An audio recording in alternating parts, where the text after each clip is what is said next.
Well, tonight, right here in Kansas City, Mark Alford is teaming up with fellow Congressman Emanuel Cleaver for a fentanyl forum in Kansas City. It will be live streamed on Mark Alford's Facebook page. The Congressman now joins us on KCMO Talk Radio. Good morning, Mark. Thanks for being here. And just take us through tonight what the plans are and how people can get involved either in person or on the stream. Sure. Pete, first and foremost, I hope people show up for this all-important meeting that we're having at Center High School. It's going to be from 7 to 9 tonight. That's at 8715 Holmes Road. It's one of our continuing forums that we're having, a series of these forums all over the state of Missouri. This started last summer when I met a mom who was at a license bureau. She was helping me get my license in Belton, Missouri.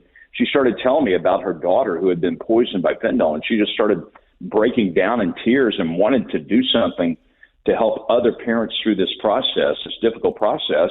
I went immediately back to my office there in Raymore, and we strategized on what could we do. And we came up with this idea of fentanyl forums.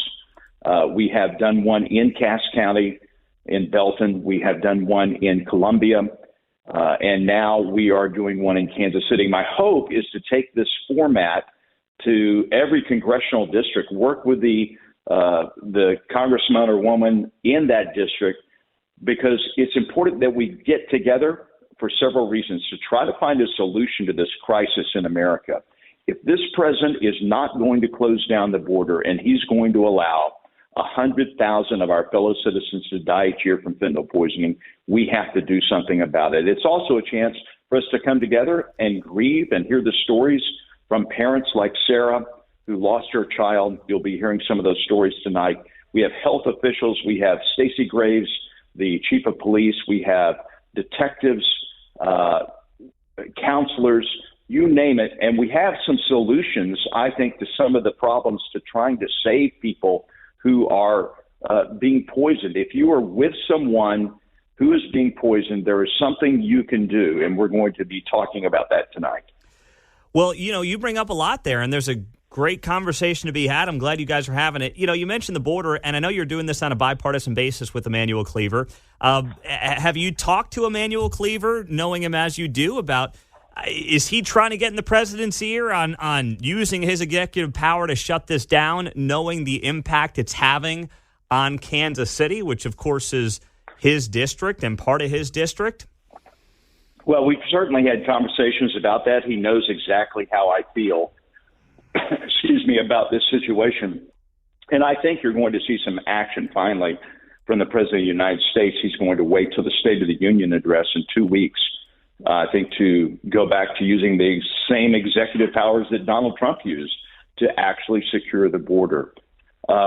He's doing that because it's an election year. We're trying to keep politics out of these types of forums. Yeah. I will probably not be hitting that hard. I'm just grateful that Emanuel Cleaver will allow us into his district to do this. Mm-hmm. I'm working on a bipartisan basis to try to get the information out there. This isn't a Republican issue. This isn't a Democrat issue. This is an American issue. And any information I can help get out there to save lives, that's what I want to do. No, and I think that's admirable, and I think you're right. I mean, this is not a red issue, not a blue issue. You've got, I know, many folks and families in your district, in rural parts of your district, that have been impacted by the fentanyl crisis, and obviously so has Congressman Cleaver. So it really is not a red or blue issue. So when you go into this thing tonight, Center High School, 7 o'clock, folks can show up. We encourage them to show up. You mentioned some of the resources that will be available. Is it really a listening session? Is it for you guys to learn, or are there also things that they will get out of it by showing up? Well, we have 12 people on our panel. There will also be people there from the different health departments, Cass County, Jackson County Health Department. We will have counselors on hand. Look, Pete, I think there are a lot of families listening right now who are affected by fentanyl poisonings in our metro area. I think there's a lot of shame and guilt attached to this. Families whose loved ones have died from fentanyl poisoning who don't want to talk about it because they don't want others to think maybe that their child was a drug addict or involved in that culture. And many times that's not what it's about. It's about a kid taking a Percocet or an Adderall or even something as innocent as maybe, and it has late deadly fentanyl. And so we've got to remove the shame and stigma from that and start finding answers as to how we can help fight this scourge in America. So, Mark, tonight people can show up, and as long as they're there by 7 o'clock, they get in Center High School, and they can be a part of this. How much room do you have?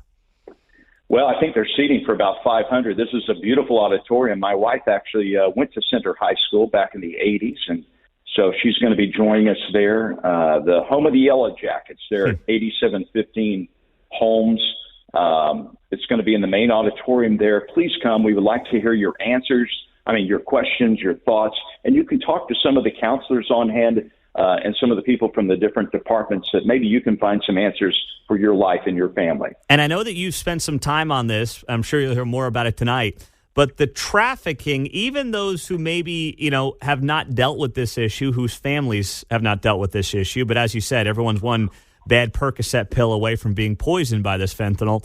The trafficking, it seems like Kansas City, sitting where we sit, 70, 35, middle of the country, has become a place for these drugs to be trafficked through. How does law enforcement factor into that, and where do you want to see that part of the conversation go?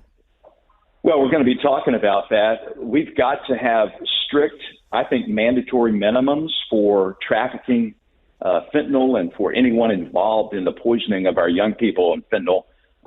That's happened in Sarah's story, the woman I talked about. She's going to share that today. We're going to be talking with some folks in law enforcement, some state prosecutors as well, about some of the direction we're moving in the state of Missouri to make it, to really put some tough things in place to where people are going to stop this nonsense. Pete, you and I have talked about this.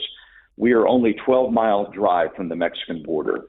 And the amount of fentanyl that's coming up I-49, the amount of human sex trafficking that's coming up I-49, it would blow your mind if we actually knew how much is coming up. And so that's why it is imperative that we secure the border now. Mark Alford, he will be out there tonight, Center High School with Emmanuel Cleaver, 7 to 9. Head on out. There's room for hundreds of you to be there and learn more and spread the word and save lives. We appreciate you doing that, Congressman. Give Emmanuel Cleaver our best, and we'll be following along. Thanks so much for the time. Thank you, Pete. All right, Mark Alford on KCMO. Well done, as always.